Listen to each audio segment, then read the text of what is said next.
حضور اکرم صلی اللہ علیہ وآلہ وسلم کی تعلیمات یقیناً ایمان والوں کے لیے سبحان اللہ جہاں انہیں اخروی کامیابی دلاتی ہے، وہیں پیارے کریم آقا علیہ الصلوۃ والسلام کی تعلیمات ایک انسان کو ایک صحت مند زندگی بھی فراہم کرتی ہے۔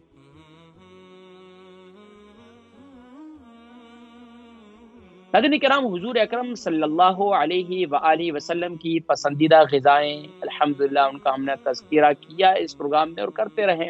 اس کے علاوہ آقا علیہ الصلوۃ والسلام کے کھانے کا طریقہ، پینے کا طریقہ، آقا علیہ الصلوۃ والسلام کس طرح کھانا تناول فرمایا کرتے تھے، اور یہ تمام، اور پانی کس طرح پیا کرتے تھے، الحمدللہ یہ تمام کا میں نے ذکر کیا، کئی دفعہ ذکر کیا۔ ناظرین کرام، اگر ہم اسی روٹین کے مطابق اپنی زندگی کو ڈھال لیں، یقین جانیے کہ آج جو یہ بڑی بڑی بیماریاں جو آج کے ڈاکٹرز، آج کے بڑے بڑے جو ہے ادارے اس پر کام کر رہے ہیں، ریسرچ کر رہے ہیں بیماریوں پر، اور ان کی بیماریوں کے نام بھی تجویز کر رہے ہیں، اور پھر باقاعدہ ان کے لیے دوائیوں کی تشخیص بھی کی جا رہی ہے، ان تمام بیماریوں سے ہم بچ سکتے ہیں۔ یقین جانیے کہ اگر ہم گھروں کے اندر تھوڑا سا اپنے روزانہ کی روٹین کے اندر اگر ہم تھوڑی سی توجہ دے دیں، خاص طور پر کہ ہم نے کھانا ہے تو کس طرح کھانا ہے۔ دیکھیں، اللہ تبارک و تعالیٰ کی عظیم نعمت ہے اور عظیم نعمتیں ہیں جنہیں روز ہم الحمدللہ کھاتے ہیں، خاص طور پر صبح کے وقت میں بھی، شام کے وقت میں بھی، لیکن اگر ان کو تھوڑا سا نبوی زندگی کے مطابق لے آئیں تو کھانا بھی عبادت بن جائے گا اور کھانا صحت کے لیے بھی مفید بن جائے گا۔ اسی طریقے سے کھاتے وقت ہمیں یہ معلوم ہونا چاہیے کہ پانی جو ہے وہ بار بار نہیں پینا چاہیے، یہ صحت کے لیے بھی مضر ہے اور سنت کے خلاف بھی ہے۔ اسی طریقے سے پیارے کریم آقا علیہ الصلوۃ والسلام کا ایک عمل جو ماشاءاللہ آقا علیہ الصلوۃ والسلام ہمارے ہاں اس سنت کو کیا سمجھتے ہیں کہ اس کو نماز کے ساتھ یا اس کو دین کا حصہ سمجھتے ہیں، حالانکہ یہ دین کا حصہ تو اپنی جگہ پر، لیکن سبحان اللہ یہ ہمارے صحت کے لیے مفید ہے۔ اور حضور اکرم صلی اللہ علیہ وسلم نے ارشاد فرمایا کہ السواک مطہرۃ للفم ومرضات للرب، فرمایا کہ مسواک جو ہے ایک لکڑی ہے، بظاہر آپ یہ دیکھیں کہ لکڑی ہوتی ہے، اور اس میں کوئی آج تو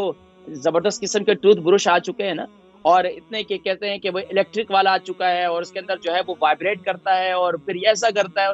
یعنی کہ قربان جائیے پیارے نبی صلی اللہ علیہ وسلم نے ایک مسواک کی سنت بتلائی، فرمایا تم مسواک کرتے رہو تو تمہیں صرف منہ کی پاکیزگی نہیں ملے گی بلکہ تمہیں منہ کی پاکیزگی بھی ملے گی، تو سبحان اللہ، اور اس کے ساتھ ساتھ تمہیں رب کی رضا بھی ملے گی۔ دیکھیے، صرف ایک مسواک کرنے پر پیارے کریم آقا علیہ الصلوۃ والسلام نے ارشاد فرمایا کہ لولا ان اشق امتی، پوری حدیث مبارکہ ہے کہ اگر مجھے اپنی امت پر گرا نہ گزرتا کہ ان کے لیے مشکل ہو جائے گا تو میں اس کو ہر نماز کے ساتھ اس کو لازم قرار دیتا، مسواک۔ یعنی کہ آقا علیہ الصلوۃ والسلام قربان جائیے وہ ہم سے اس قدر محبت کیا کرتے ہیں کہ سبحان اللہ پیارے نبی صلی اللہ علیہ وسلم اپنی امت کی لاج رکھ رہے ہیں،